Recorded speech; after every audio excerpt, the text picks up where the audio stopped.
Meteorologist Lauren Rautenkranz here. It is Thursday morning. We've got the very latest from the National Hurricane Center. The 5 a.m. advisory is in.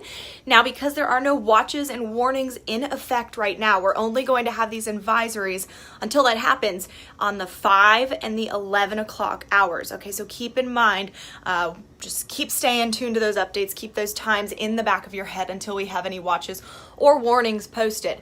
New this morning compared to yesterday, it's more organized, it's got itself together, it's got an eye, it's about 5 to 10 miles wide. Those hurricane force winds extend about 15 miles outward from the center. Tropical storm force winds extend about 70 miles outside of the center. So this is still a compact system, but it is expected to gradually increase in intensity or strengthen to a major hurricane before landfall, which should be sometime on Monday. Now, as far as the track forecast goes, really don't want folks to focus in on where those icons are, because we will likely see impacts all across the state of Florida. And actually, new this morning, it looks like the flooding potential for the state is going to increase as Dorian makes landfall. It'll likely expand and spread its rains across the state. As far as landfall goes, I've got my, coins, I guess, in the basket for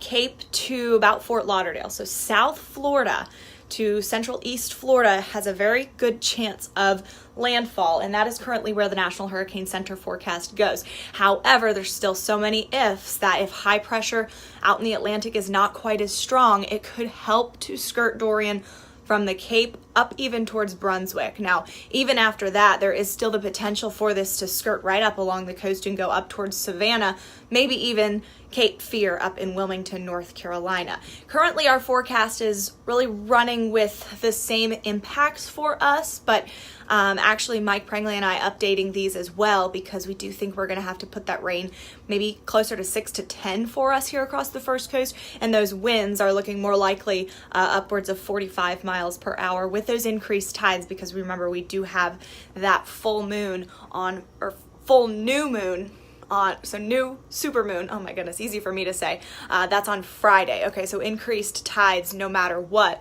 but of course the rainfall will exacerbate that, and also the potential for the surge wherever this storm ends up. Again, next advisory at 11 a.m. Thursday. This is August 29th. And we'll continue to keep you updated. Make sure to stay tuned, and you can follow all of us storm experts on Twitter and Facebook as well.